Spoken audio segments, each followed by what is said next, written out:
अस्सलाम वालेकुम। उम्मीद करता हूँ आप सब खैरियत से होंगे। तो आज हम इस वीडियो में देखेंगे क्रिएट पाइप्स बाय लेआउट।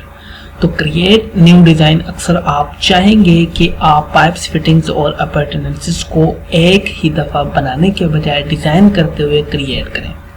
इस वीडियो में हम देखेंगे कि प्लान लेआउट टूल्स का इस्तेमाल करते हुए ये काम कैसे किया जाता है।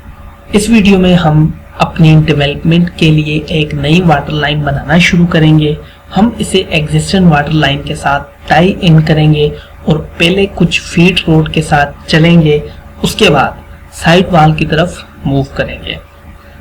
अक्सर हम कोशिश करते हैं कि वाटर लाइन के मेन स्ट्रक्चर जैसे वाल्व्स और टी रोड के सेंटर में ना हो, ताकि फ्यूचर में अगर रिपेयर की ज़रूरत पड़े तो पूरी रोड को ना तोड़ना पड़े। लेकिन जहां हम टाई इन कर रहे हैं वहां कर्व के बिल्कुल नीचे से सीधी लाइन के बजाय थोड़ा आगे जाकर साइड वाल्व में जाना बेहतर होता है। मैं ये इसलिए एग्जांपल कर रहा हूँ क्योंकि वाटर लाइन लेआउट के लिए हमें दो मुख्तलिफ अप्रोचेस यूज करनी होंगी। पहले कुछ फीट में दो क्लियर बैंड्स होंगे, उसके बाद जब हम साइड वाल्व में आ जाएंगे तो रोड के पैरेलल एक लंबी स्मूथ स्वीप फॉलो करेंगे। ये दोनों मेजर लेआउट टूल्स को समझने के लिए अच्छा एग्जांपल है। अब शुरू कैसे करेंगे हम, उसके लिए हमने यहाँ पे एक ऑप्शन है हमारे पास सिविल 3D में। यहाँ पे अगर इसको मैं ड्रॉप डाउन करूँ, अगर मैं इस पर क्लिक करूँ तो यहाँ पे आपके पास बहुत सारे ऑप्शन है। मैं इस ऑप्शन के साथ चलूँगा, प्रेशर नेटवर्क क्रिएशन टूल। अगर मैं इस पर क्लिक करता हूँ तो थोड़े टाइम बाद आपके पास एक टूल बॉक्स जो है वो आपके पास एक ये आ जाएगा। उसके बाद इसका ऊपर हमने नाम देना है वाटर 1। नीचे आपके पास पाइप का नेम है, जो भी आप रखना चाहें यहाँ से क्रिएट भी कर सकते हैं। उसके बाद हमारे पास पार्ट लिस्ट है, तो ये वाटर पे ही रहेगा। उसके बाद हमारे पास इसका साइज है, साइज हमने रखना है पाइप 12 इंच। और उसके बाद हमारे पास रेफरेंस सरफेस जो हमने यूज करनी है वो क्या है, EGN रॉड।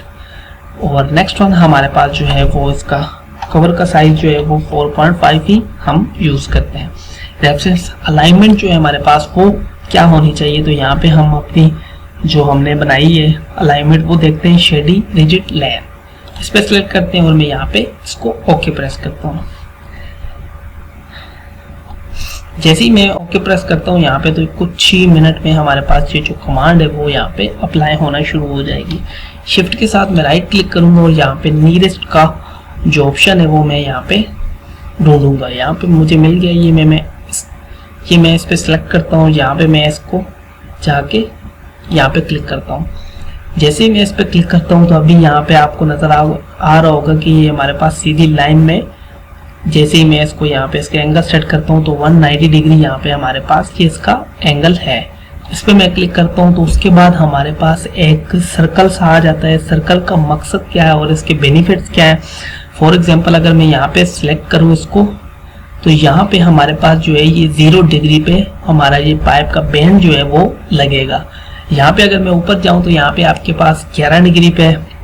नेक्स्ट वन अगर मैं यहाँ पे जाऊँ तो 23 डिग्री पे, और उसके बाद अगर यहाँ पे मैं जाऊँ तो 45 डिग्री पे है। मैं 23 पे जाता हूँ, ठीक है। मैं इसको सिलेक्ट करता हूँ यहाँ पे, तो ये हमारे पास एक बैंड यूज हो गया। आगे भी यही ऑप्शन हमें दे रहा है, तो उसके बाद मैं यहाँ पे इसको रखता हूँ 23 पे, और यहाँ पे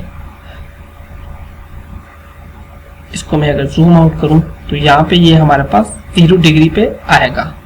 इसको मैं सिलेक्ट करता हूँ, मैं इसको एस्केप प्रेस करता हूँ और यहाँ पे हम देखते हैं कि हमारा जो पाइप है वो कैसे क्रिएट हुआ है। अगर मैं दोबारा से इस कमांड को शुरू करना चाहूँगा तो मैं इसको डायरेक्ट स्पेस प्रेस करूँगा तो ये हमारे पास दोबारा से ये ऑप्शन आ जाएंगे सारे।